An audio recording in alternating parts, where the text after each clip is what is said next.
this whole Russia investigation. Chuck Todd kind of had me scratching my head yesterday when he said Lindsey Graham should consider recusing himself because it was John McCain that handed that said, hey, Lindsey, I just got this dossier. What do I do with it? Lindsey said, give it to the FBI. Because of that, listen to this line of questioning. Given the fact that Senator Graham admitted he was sort of involved in the process that, or at least knew of the process of how the dossier got to James Comey from Senator McCain, and he read it actually before it got to Comey, does he have to recuse himself from this investigation on your committee or not?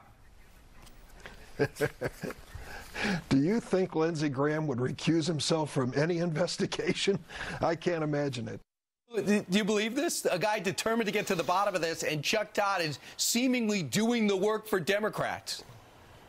Well, Chuck Todd always does the work of Democrat. He's a Democrat activist posing as a media operative. You know what's really puzzling about this entire case is there were so many obvious conflicts of interest, not stretches like this. Well, Lindsey Graham, you knew John McCain. You had a cigar with John McCain one time. You were buddies, so of course you need to recuse. That's a ridiculous request. But when you look at the Democrats who thought Rod Rosenstein was their guy, by the way, so let's set that up, right? Yet Rod Rosenstein's the guy who signs the memo that writes the memo to fire Jim Comey and signs the fourth FISA, which is now largely debunked, the basis on which it was signed, to spy on the Trump team. And the Democrats never asked for a recusal from Rod Rosenstein. What about Adam Schiff, Brian? Right. He actually met in Aspen with the guy, Glenn Simpson, whose company was working for Hillary Clinton, who produced the debunked information used to spy on Trump. But there have been no calls for recusal from him.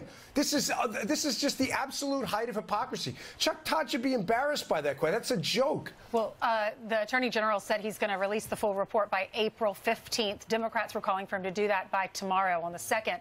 The headlines this morning read, or over the weekend, unreasonable. They're trying to hide the report. What's your reaction? They're not trying to hide the report. I think they want it released before Mike Flynn's sentencing because I think they've got a lot to hide. Here's the real question. I've been working all weekend. That's probably why I look a little tired today. I've been seriously up all night on a show today that's going to probably blow your minds. But your podcast? There's something. Oh, yeah. There's something really, really suspicious going on, guys. Based on evidence, this isn't some nonsense stuff pulled out of the air. But the real question now I think the Democrats are running from is what was Bob Mueller up to for 675 days?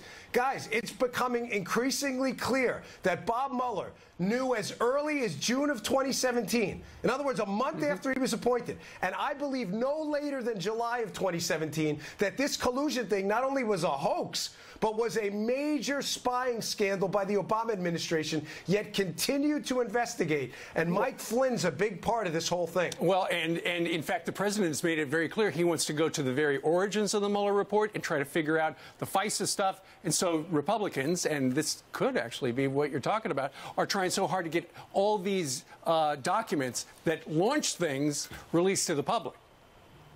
Steve, think about this, right? Just common sense terms. If you found out in July of 2017 that the entire case, Bob Mueller that is, you're investigating, is a complete total hoax based on a dossier, not a scintilla or shred of evidence other than the dossier has ever been produced that the collusion scandal existed, right?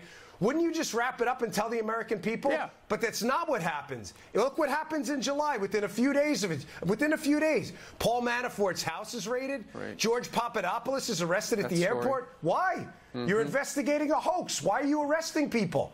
That's the question. Absolutely. And Michael Flynn never got along with the Obama administration. He didn't like the way they were siphoning down and getting intelligence to the president. And he got fired. And he basically was pretty ticked off. He fought the Iran deal. Yep. The Iran deal, he thought it was Brian. terrible. That's the kicker. He thought it was terrible. He thought it was awful, and the Obama administration couldn't stand him for it. Okay, what a tease for the Dan Bongino podcast. Download it today. Mr. Bongino, thank you very much for joining us live.